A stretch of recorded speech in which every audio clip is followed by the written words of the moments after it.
यामशोरो ऐं टंडोलहियार समेत मुख़्तलिफ़ ज़िलनि में मकानी इदारनि जी चूंडुनि जो ॿियो मरहलो 1.5 खां 2 महीननि ताईं मुलतवी करण लाइ रिपोर्ट रीजनल कमिश्नर हैदराबाद ज़रिए सूबाई इलेक्शन कमिश्नर खे मोकिली वई आहे। SS न्यूज़ जे रिपोर्टर शाहिद अली कुराई मूजिबि रिपोर्ट में चयो वियो आहे त हैदराबाद यामशोरो सिजावल ऐं बदीन समेत मुख़्तलिफ़ ज़िला बरसात सबबि तमामु घणा मुतासिर थिया आहिनि।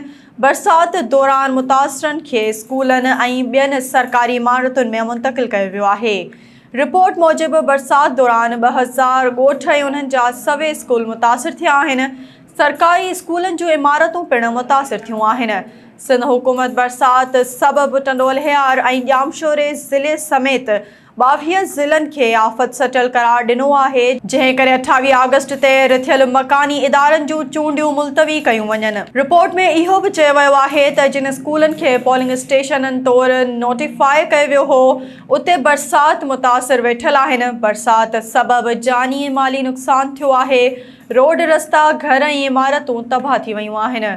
ॿिए पासे हैदराबाद डिवीज़न खां पोइ कराची में बि मकानी इदारनि जी चूंडुनि जो मामिलो शक में पइजी वियो आहे। DC मलीर बल्दियाती चूंडुनि जे ॿिए मरहले बाबति इलेक्शन कमीशन खे ख़त लिखी छॾियो। बरसात सबबि बल्दियाती चूंडूं कराइण मुमकिन नाहिनि, उन करे इहे मुलतवी कयूं वञनि।